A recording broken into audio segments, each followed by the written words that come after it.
Good morning guys, good morning mga kapatid, no? Ngayon, pupunta tayo sa bangko para mag-open ng account, no? So, para to dun sa sa Google AdSense natin. Nakatatlong request na kasi ako ng PIN, hindi pa siya dumarating. Nung nakarang linggo, pinuntahan ko sa post office namin dito sa Santa Rosa. Wala pa rin dumarating na Google AdSense PIN. So, nakalagay kasi sa email ko na less than a month na lang para ma-verify daw yung address ko. So weird. Kung hindi, nawawalan ako ng mga ads. So medyo na-alarma po tayo. Kasi syempre, pag walang ads, wala tayong kikitain. Pwede na! Kaya,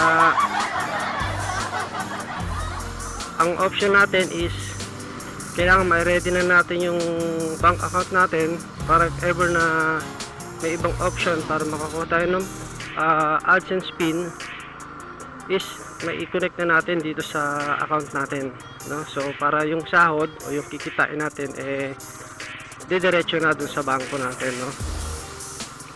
Actually matagal na akong nag-apply para dun sa bank account ko. Meron akong reference number, hindi nga lang ako makapunta-punta sa bangko para kumuha ng ATM dahil yun nga, madaming ginagawa, medyo busy tayo. May time na pupunta na sana ako kaso biglang may emergency. So yun, at ngayon Martes, so pupuntahan natin yung bangko, no? Ang napili ko palang bangko is actually nakita ko lang din to sa mga sa mga vlogger din na medyo mas okay. Dati kasi Western, marami nagsasabi na wala na daw yung Western, although meron pa rin, kaya lang hindi na ina-advise si Western. So yung napili ko ay ang Hello Money. So Hello Money, pwede kang makapag-access through phone, tapos pwede kang mag-fill up din gamit ang cellphone, tapos bibigyan ka ng reference number. And then yun ang ipapakita mo doon sa bangko pag pumunta ka para ma-process ka nila, no? Hindi ko alam kung magkano yung bayad pero nakita ko 100 100 yung binayaran nila, no? So dala lang tayo ng Xerox copy ng ID, any valid ID, so government ID yan. Basta mga 3 months na wala pa yung PIN natin. So ang naisip ko is may nakita ako sa mga nag-tutorial yung nagmamanual. So tatry natin yun. Importante muna magkaroon tayo ng bank account, no? Para dire-diretso na. So mamaya check natin at i-update ko kayo kung ano yung mangyayari, kung gaano kabilis. Dito lang naman to sa Binyan. So saglit lang to, wala pong 30 minutes yung biyahe natin. So Santa Rosa from Binyan lang naman.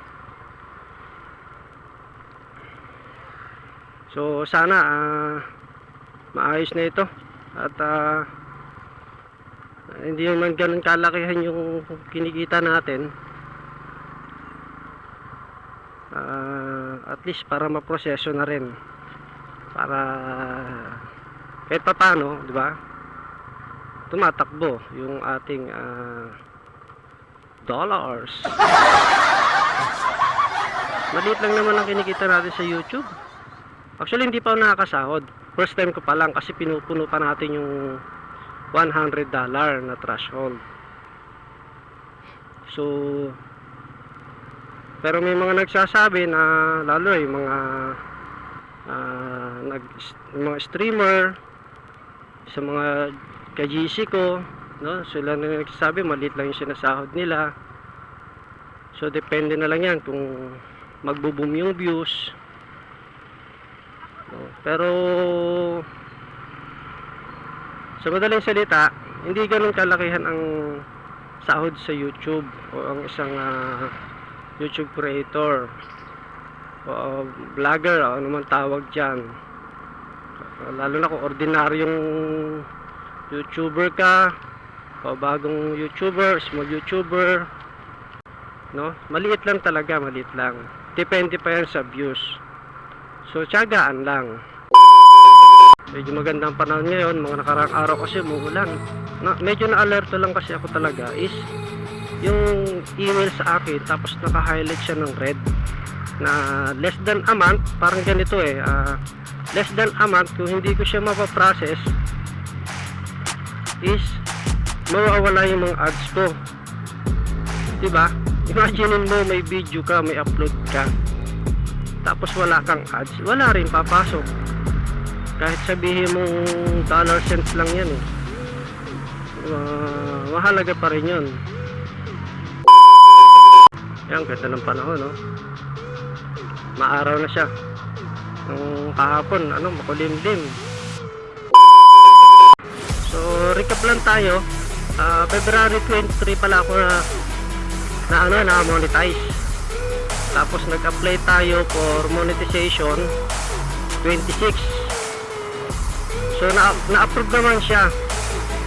Nung na-approve siya, ora-ora mismo, nag-apply tayo ng PIN.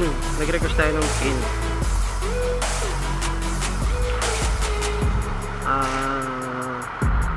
Siyempre, napuno natin yung $10. Kasi $10 ang kailangan mong mapuno para maka-request ka na ng PIN. Yan, dyan natin kukunin sa post office yung yung Google AdSense mail. Kaya lang galing tayo dyan nung nakaraan linggo, wala hindi ko pa na-upload yung video, pero pag may time, upload natin. So agahan natin yun sa bangko kasi ang bukas ng bangko alas 9. So time check natin is 8:10. So para pagdating natin doon, hindi man tayo mauna, at least maaga tayo.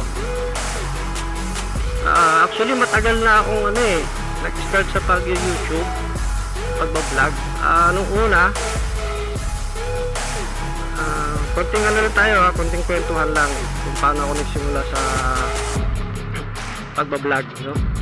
So eto nga, nung una ang ginagawa ko lang is nag-upload lang ako ng mga video na walang background music. Natural lang, yung natural lang na video. Kung binidyo mo isang nagbibideo ka lang, ganun lang siya, wala siyang background music o kung ano man.